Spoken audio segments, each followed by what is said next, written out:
अगर आप पैशनेटली करते हो तो वो चीज़ जब आपके रिजल्ट्स देती है तो वो चीज़ का जो मिठास है वो कुछ अलग ही रहता है।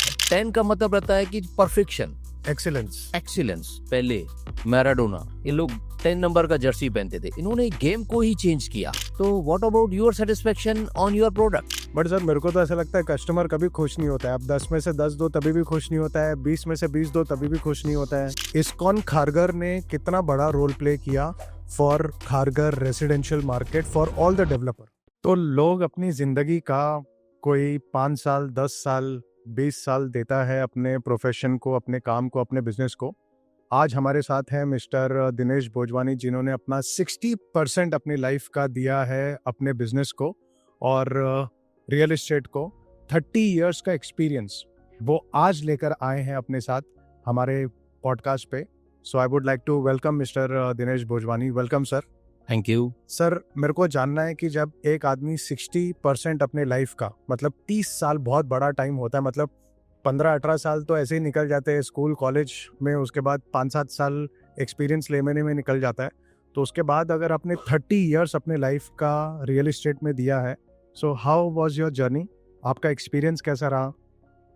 देखिए ग्रीश जी, इन 1994 I have started in real estate business और टुडे 2024। तो इस 30 सालों में हमने काफ़ी उतार चढ़ाव देखे और इस 3 सालों में हमने ये चीज़ें देखी कि हमने काफ़ी सारे डेवलपर्स के साथ हम लोग एसोसिएटेड रहे, जिसमें लार्जली रीजेंसी ग्रुप रहा। और उसमें हमने एक चीज़ देखी कि कंस्ट्रक्शन जो है, जब तक वो पैशन में कन्वर्ट नहीं होता, कोई भी फील्ड जब तक वो जुनून में कन्वर्ट नहीं होता, तब तक उसके रिजल्ट्स नहीं आते।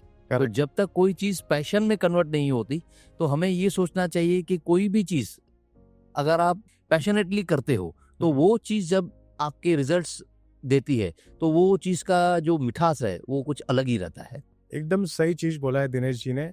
जुनूनी था जो नारायण सर ने इन्फोसिस बनाया, जुनूनी था जो धीरूभाई अंबानी ने रिलायंस बनाया, और ये जुनून ही है जो मिस्टर दिनेश जी ने नोवा 10 बनाया। सो दिनेश जी, नोवा 10 के पीछे का, ब्रांड नेम के पीछे का रीजन क्या है? ये नाम कहाँ से उभर के आया? Let me introduce my self and my partner mister Rajesh Raheja. Unfortunately he is not available hair, he is out of station. तो हम दो लोगों ने मिलके नोवा 10 का जर्नी स्टार्ट किया। तो नोवा 10 का एक्चुअल जो मीनिंग है वो है इनोवेशन विथ नेक्स्ट लेवल।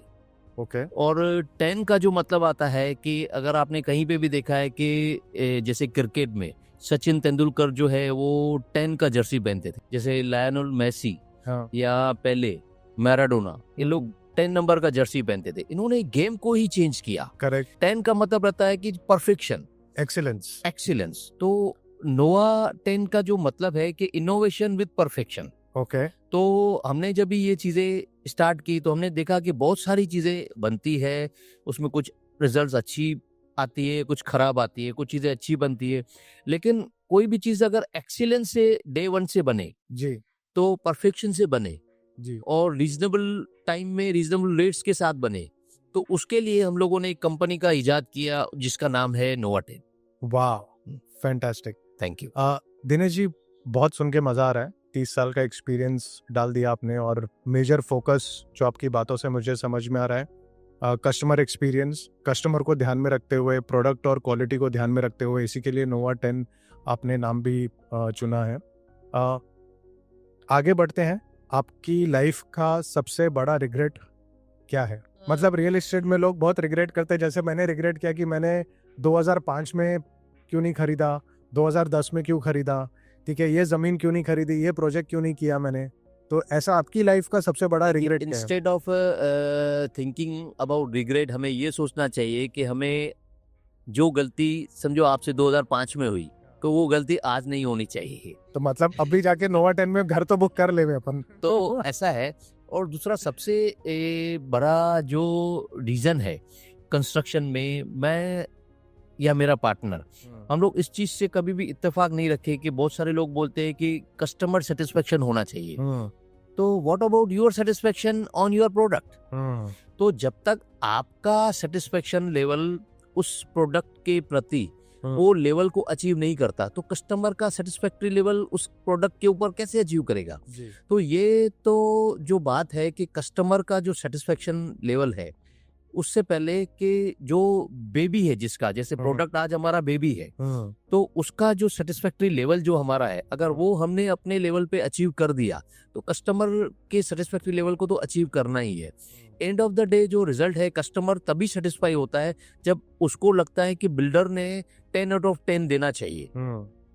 और अगर उसको ये रियलाइजेशन होता है कि बिल्डर ने के 20 आउट ऑफ 10 दिया है जी तो वो जब आपके एफर्ट्स है वो जब चीज़ों को आप देते हैं तो चीज़ों का निखर के आना स्वाभाविक है।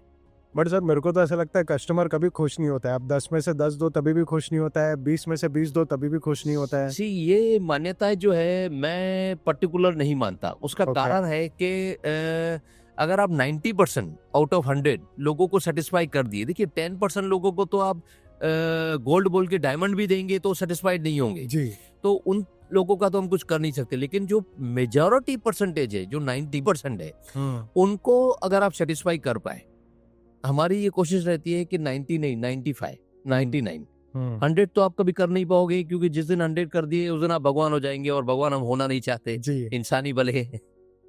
सर इसमें जैसे मैं आपसे पूछूंगा, अभी कस्टमर सेटिस्फैक्शन प्रोडक्ट की बात कर रहे हैं, मैं यूजुअली ये कॉन्वर्जेशन बाद में करना चाहता था बट क्योंकि हम ये बात कर ही रहे हैं तो जैसे एयरलाइन तो बिजनेस क्लास देती है, आपने नोवा 10 खारगर में आपने जो ये प्रोजेक्ट बना रहे हो उसमें आपने गोल्ड क्लास रेजिडेंसी आप लेकर आ गए, तो इसके पीछे का थॉट प्रोसेस क्या है? देखिए गोल्ड क्लास का ऐसा है कि गोल्ड जो है वो इंडियन के कल्चर में है, जी ठीक है। तो हर एक स्त्री के पास भारत की जितनी भी नारियां हैं स्त्रियां हैं उनको गोल्ड से एक बेहिसाब लगाव है।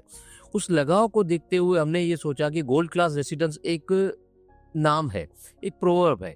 तो फ्लैट में हम गोल्ड तो नहीं देने वाले लेकिन गोल्ड क्लास रेसिडेंस तो उनको उस इमेजिनरी वे में हम लोग ये ले जाना चाहते हैं कि जहां पर हम कल्पनाओं में जीते कि हमारा ये घर होना चाहिए, जी ये चीजें होना चाहिए। और मैं आपको बताऊं कि कस्टमर सेटिस्फाई तभी होता है कि जब उसकी भावनाएं उसकी सोच अगर एक प्रोडक्ट में मिलती है बराबर। तो वो कस्टमर सेटिस्फाइड होना ही होना है। तो गोल्ड क्लास रेसिडेंस का हमारा मतलब था कि ए टू जेड जो भी चीजें प्रोडक्ट में लगती है वो लाजवाब होनी चाहिए। ओके आमतौर पे बिल्डर गलती कहाँ पे कर पाते हैं या कर जाते हैं क्योंकि वो जमीन को बहुत महंगा लेते हैं। आप यहाँ पे देखे होंगे कि टेंडर प्लॉट के रेट्स कभी 2.5 लाख, कभी 3 लाख, कभी 4 लाख, कभी 5 लाख मीटर को क्रॉस करते हैं।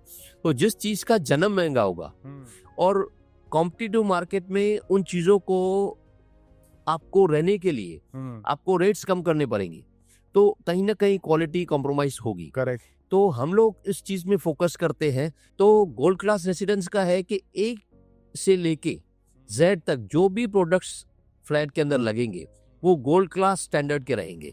ओके गोल्ड क्लास एसेसरीज के साथ साथ हमारे जो लेदर फिनिश टाइल्स है, हमारे जो फ्लोरिंग्स है, हमारे जो मॉड्यूलर किचन है, एक एक चीज को हमने बहुत बारीकी से वो किया है क्योंकि हम आज 5-6 हज़ार स्क्वायर फीट के फ्लैट में रहते हैं। लग्जरी को बहुत हमने करीब से फील किया है। तो हम वो चाहते हैं कि जिस लग्जरी को हमने फील किया है उसको हम कस्टमर्स को प्रेजेंट करें। और मुझे ऐसा लगता है कि आज की तारीख में कस्टमर पे करता है अगर उसको अच्छी चीज मिली तो। ओके यस सर, सुन के बहुत मजा आया। नहीं तो यूजुअली लोग क्या करते हैं, गोल्ड क्लास एक बहुत मार्केटिंग गिमिक हो जाता है, पैकेजिंग करने के लिए बहुत अच्छा हो जाता है, प्रोडक्ट पोजीशनिंग करने, बट लोग प्रोडक्ट में दे नहीं पाते। तो सुन के बहुत अच्छा लगा कि आप वो चीज प्रोडक्ट में भी इम्प्लीमेंट कर रहे हैं, प्रोजेक्ट में भी इम्प्लीमेंट होना ही चाहिए। आज की तारीख में गिरीश जी मैं एक आपसे सवाल पूछता हूँ कि 90% ऑफ द लोग जितने भी आपने भी बहुत सारे इंटरव्यू किए होंगे, बहुत सारे कस्टमर्स के इसमें आपने सेल्स और मार्केटिंग में भी आप रहे हैं जी। तो मैं आपसे एक चीज पूछता हूँ कि लोग जो आपसे लेना चाहते हैं, हाँ। पूरी जिंदगी में एक आदमी पढ़ाई करता है, शादी करता है, 2 बच्चे पैदा करते हैं या 2 बच्चों को एजुकेट करता है और मुश्किल से एक आध प्रॉपर्टी ले पाता है। परफेक्ट। अब वो मुश्किल से जो एक आध प्रॉपर्टी ले पाता है वो प्रॉपर्टी अगर उनके सोच के हिसाब से मैच नहीं कर पाती, या तो कभी कोई बिल्डर पोजीशन 10 सालों के बाद देता है या कोई उसके स्टैंडर्ड के हिसाब से नहीं बनता है, तो कहीं ना कहीं कस्टमर को लगता है कि ही फील चीटेड। करेक्ट। तो वो जो भावना है वो कस्टमर में एक बिल्डर डेवलप करता है। करेक्ट। अगर हम उसकी सोच का 90% भी दे, 80% भी दे, तो कस्टमर को सेटिस्फाई होना ही है। लेकिन हम कोशिश करते हैं कि कस्टमर को 100 का 120 मिलना चाहिए। तो अगर कस्टमर ने कोई चीज एक्सपेक्ट करी है और आपने कोई चीज दिखाई है, और मैं मार्केटिंग के फील्ड से रहा हूँ 30 साल से, मैंने एक चीज देखी है कि एक कस्टमर बनता है 10 बनाता है। करेक्ट। एक बिगड़ता है 10 बिगाड़ता है। तो आज की तारीख में वो लोग मिस्टेक करते हैं जो ए बोल के बी देते हैं। मुझे लगता है ए बोल के अगर हम A+ दिए तो हम आगे के जो प्रोडक्ट बनाएंगे उसमें कस्टमर आपको 200-500 रुपए ज्यादा देने को इच्छुक होता है, क्योंकि उसको कॉन्फिडेंस रहता है। करेक्ट।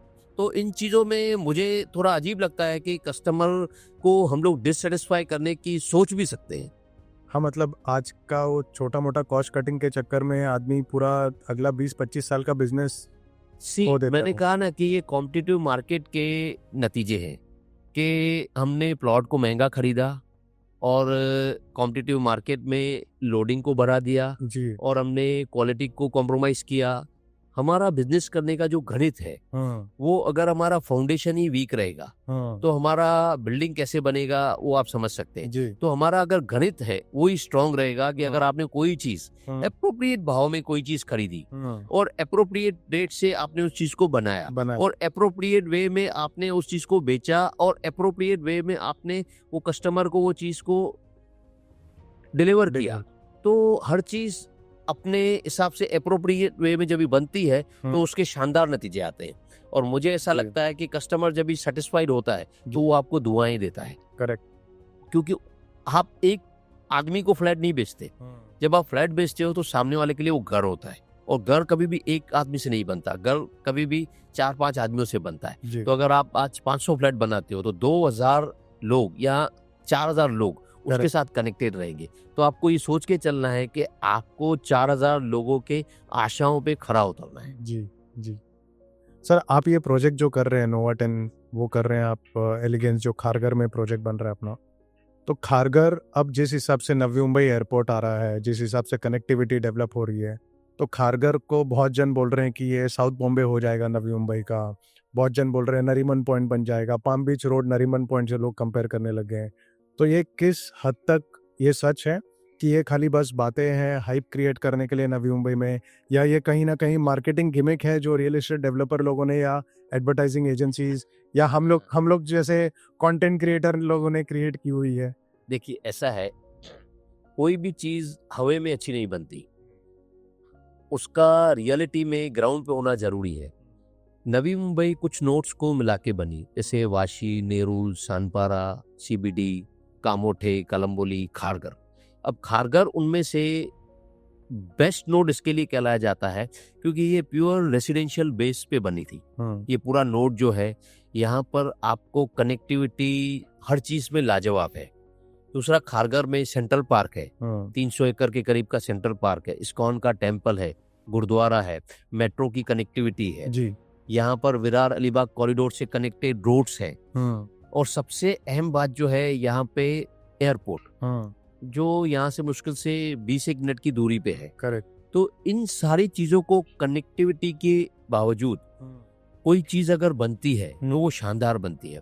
और खारगर जो है रहने के लिए अपने हिसाब से बेहतरीन चीज है, और नवी मुंबई आज की तारीख में पूरे इंडिया में बेस्ट डेस्टिनेशन है रहने के लिए इंफ्रास्ट्रक्चर वाइज। आप देखे होंगे कि इंफ्रास्ट्रक्चर जो हमारे भारत में लास्ट 10-15 साल से वो काफी बेहतरीन स्पीड से आगे बढ़ रहा है। जैसे मैं आपको एक छोटा सा उदाहरण देता हूँ कि दिल्ली मुंबई एक्सप्रेसवे जो बन रहा है जी। पहले दिल्ली मुंबई एक्सप्रेसवे नहीं जब बना था तब आदमी को दिल्ली से यहाँ पर पहुंचने के लिए 48 घंटे लगते थे। करेक्ट। अब वो बनने के बाद 12 से 14 घंटे में बनता है जब आदमी पहुंचता है। तो किसी भी कंट्री का सबसे जो बड़ा डेवलपमेंट होता है वो उसके रोड्स की कनेक्टिविटी रहती है। बराबर। तो नवी मुंबई में जो खारगर के साथ कनेक्टिविटी है वो शानदार है।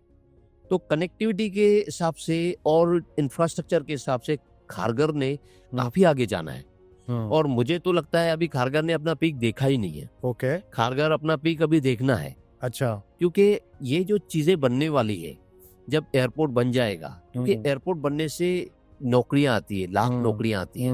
एयरपोर्ट बनने से वहाँ का कार्गो सिस्टम डेवलप होता है, बहुत सारी चीजें आती है। तो जब ये चीजें बन के तैयार होंगी तो उसके जो रिजल्ट्स होंगे काफी शानदार होंगे। ओके जी सर, अभी जिस हिसाब से अपन खारगर की बात कर रहे हैं, जिस हिसाब से अपन और खारगर पीक देखना बाकी है, तो कहाँ ना कहाँ पे अफोर्डेबिलिटी एक बहुत बड़ा क्वेश्चन मार्क हो जा रहा है। जिस हिसाब से महंगाई चल रही है, इन्फ्लेशन चल रहा है, जिस हिसाब से ऑलरेडी स्टॉक मार्केट एक पीक पे है, रियल एस्टेट पीक पे चल रहा है, इन्फ्लेशन भी आसमान छू रहा है आज के तारीख में, गोल्ड सबसे मतलब अपना बोलते हैं ना सबसे पीक पे है। तो ये पीक पे होने के बाद आप बोल रहे हो कि खारगर और एक मतलब लेवल आगे अप्रिसिएशन लोग देख सकते हैं खारगर में? देखिए, ऐसा है कि आज की तारीख में आईटी सेक्टर्स, ऑटोमोबाइल सेक्टर सब अपने पीक पे है। कंस्ट्रक्शन जो है वहां पर बीच में एक पीरियड आया था आज से 2-3 साल पहले, जिसमें सिर्फ अफोर्डेबिलिटी वाले जो फ्लैट्स थे वो काफी तादाद में बन गए। बराबर। तो उनके चक्कर में जो लग्जरी सेगमेंट है वो कहीं ना कहीं गड़बड़ाया हुआ था। बराबर। तो लग्जरी सेगमेंट जो है आज लोग को उनके लेवल का नहीं मिल पाता। कहीं ना कहीं आप उनके 100 को अचीव नहीं कर पाते। तो हमने जब ये देखा कि खारगर में काफी सारे पोटेंशियल्स है। आज हमारे इधर यहाँ पे खारगर में 4 से 5 करोड़ रुपए में ये फ्लैट बिकता है, 8 से 9 करोड़ रुपए में फ्लैट बिकता है। अगर आप चीज अच्छी बनाते हो तो कस्टमर इज रेडी टू पे। कस्टमर ने अच्छी चीज चाहिए, तो कस्टमर को अगर अच्छी चीज मिल जाती है। रही बात, आप कहते हैं कि खारगर ने अभी जो अफोर्डेबिलिटी या पीक को देखना है, मेरे हिसाब से खारगर का जो इंफ्रास्ट्रक्चर है वो काफी शानदार है। ओके। और एक बार मेट्रो कनेक्ट हो जाने दीजिए कल्याण से, एक बार रोड का जो कॉरिडोर है विरार अलीबाग कॉरिडोर वो बन जाएंगे, एक बार यहाँ से खारगर से तुरबा तक का टनल बनने वाला है वो एक बार बन जाएगा। तो खारगर में काफी पोटेंशियल्स है। जो एक बार ये सब सारी चीजें बन जाएंगी तो मुझे नहीं लगता खारगर को 20,000 25,000 रुपया रेट देने से भी कोई रोक सकता है। सर 20-25 हजार तो आज के तारीख में मेरे को लगता है मतलब कहाँ ना कहाँ पे बीकेसी के आसपास का रेट है। ठीक है, मतलब 25,000 30,000 के आसपास बीकेसी में रेट चालू होता है। तो अगर खारगर को हम डायरेक्टली बीकेसी से कंपेयर कर रहे हैं आने वाले 2-3 साल में, तो बीकेसी जितना डेवलपमेंट तो आज खारगर में नहीं है, बट फिर भी हम खारगर को वो लेवल पे कंपेयर कर रहे हैं। तो क्या ये बोलना सही होएगा कि जब बीकेसी 2 जो कमर्शियल पूरा यहाँ पे अलॉटमेंट हुआ है जो लैंड पार्सल का, जहाँ पे बीकेसी 2 का डेवलपमेंट होना बाकी है, तो वो आने के बाद Kharghar can see those rates? ऐसा है कि कोई भी चीज, नवी मुंबई क्यों बना? क्योंकि मुंबई जो है वो अपने आप को कहीं ना कहीं कंजेस्टेड फील कर रहा था, तो उसके लिए नवी मुंबई बनी। और नवी मुंबई जब बनी वो मुंबई से थोड़ी बेटर बनी। उसका रीजन है कि कोई भी चीज जब नई बनती है तो वो इंफ्रास्ट्रक्चर वाइज ये सोच के 50 साल आगे की सोच रख के बनती है। तो यहाँ पर जो चीजें बन रही है, जैसे बीकेसी 2 बन रहा है, और सेंट्रल पार्क नवी मुंबई में जो 300, 350, 400 एकड़ का सेंट्रल पार्क है, इस्कॉन का टेम्पल है, मेट्रो है, एयरपोर्ट है, एक शहर को इससे अच्छी चीजें और क्या मिलेंगी कि उनको। दूसरा सबसे बेहतरीन जो है कि Kharghar is known for educational hub. बराबर। खारगर हॉस्पिटल्स के लिए जाना जाता है, खारगर लिकर फ्री जोन है। तो खारगर में रहने के लिए जो जो चीजें आदमी को चाहिए वो सब चीजें वहां पे है। तो मुझे लगता है कि खारगर एक टाइम पे शायद बीकेसी को बीट करे। मेरे को लग रहा है कि आज के पॉडकास्ट में I am more convinced about Kharghar than any other place in India. Thank you, you have to be. अपन 3-4 बार जब ये कॉन्वर्जेशन कर चुके हैं, तो 3-4 बार में मेरे को लगता है 2 बार ये कॉन्वर्जेशन में अपन ने इस्कॉन के बारे में बात किया। और रिलीजियस, कोई भी रिलीजियस साइट बहुत बड़ा रोल प्ले करती है इंफ्रास्ट्रक्चर डेवलपमेंट को लेके बोल लो, या रियल एस्टेट को लेके बोल लो, हाउसिंग सेक्टर को, रेजिडेंशियल को लेके बोल लो। इस्कॉन खारगर ने कितना बड़ा रोल प्ले किया for Kharghar residential market for all the developer? ISKCON जो टेम्पल बना यहाँ पे तकरीबन 10-15 साल पहले बना, तब खारगर में इतना डेवलपमेंट नहीं हुआ करता था जी। खारगर के पास लैंड पार्सल बहुत है, और खारगर का जो कनेक्टेड एरिया है वो पनवेल से कनेक्टेड है, डोंबिवली से कनेक्टेड है, शिलपाटा से कनेक्टेड है। तो खारगर ने जब भी इस्कॉन टेम्पल बना, गोल्फ कोर्स बना, सेंट्रल पार्क बना, तो खारगर ने हर 2 साल में एक एक नया चीज को देखा है। जी। तो जिस वजह से लोगों का काफी अट्रैक्शन रहा है खारगर के पीछे, क्योंकि एक रेसिडेंशियल एरिया में आपके पास जो जो चीजें आप कल्पना कर सकते हो वो खारगर में है। ऐसा नहीं कि बनेगा। अब एयरपोर्ट भी है जो हम कभी सोचते थे कब बनेगा कब बनेगा, अब वो 2025 मार्च में हम बोलते हैं कि पहला फ्लाइट।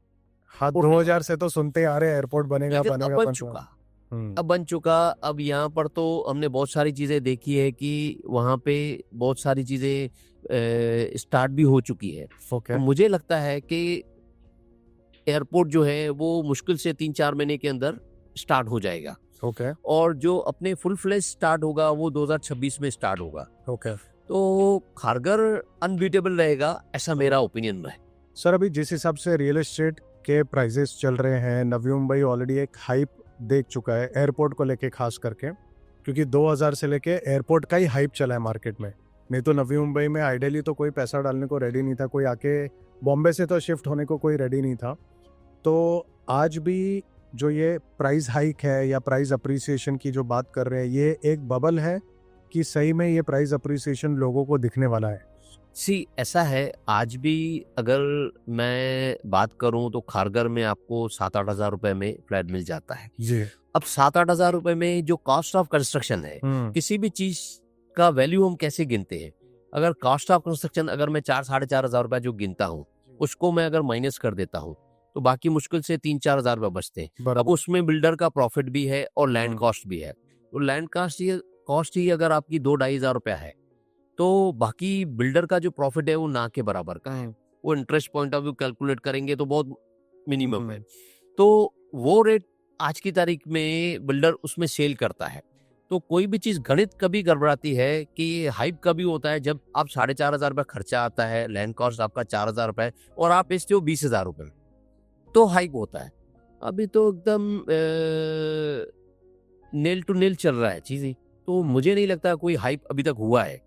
अभी भी जो है नवी मुंबई जो है, मेरे हिसाब से मेरा जो 30 साल का एक्सपीरियंस रहा है, आज भी खारगर जो है उनको उस रेट में मिलता है जिस रेट में बिल्डर ने बेचना भी नहीं चाहिए।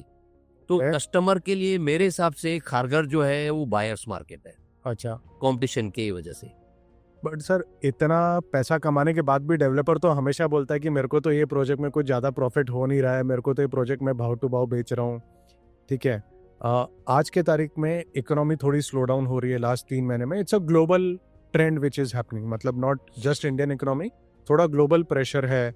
यूएस मार्केट ले लो, वॉर ले लो, इसराइल का वॉर ले लो, मिडिल ईस्ट का टेंशन ले लो, चाइना इकोनॉमी स्लो डाउन हो रही है।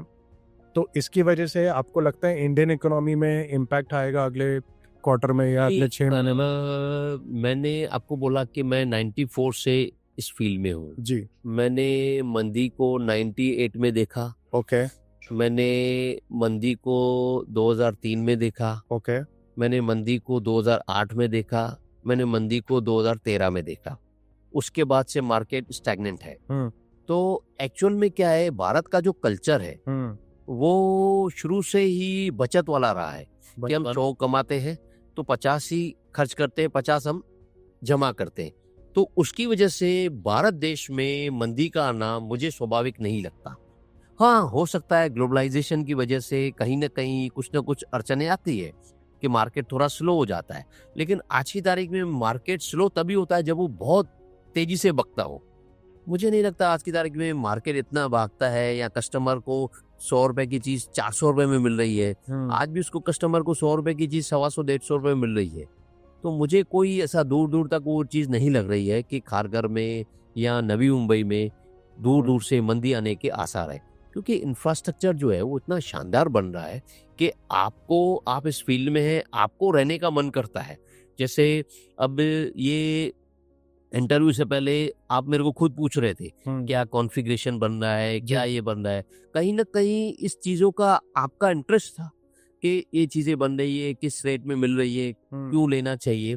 कनेक्टिविटी आज की तारीख में हर आदमी ने, आज मैं कल्याण से इधर आता हूँ तो मुझे ये देखना पड़ता है कि मुझे कितना टाइम ट्रैवल में गंवाना पड़ता है, कितना टाइम बिजनेस को देना पड़ता है, कितना टाइम फैमिली को देना पड़ता है। जी। तो मुंबई में कनेक्टिविटी स्ट्रांग होने के बावजूद हमारा ट्रेवल टाइम जो है वो 4-5 घंटा मुंबई में चला जाता है। करेक्ट। तो वो उन चीज़ों को बचने के लिए आदमी बोलता है कि मुझे वहाँ पर रहना है जहाँ पर चीज़ें आनी चाहिए इंफ्रास्ट्रक्चर के हिसाब से।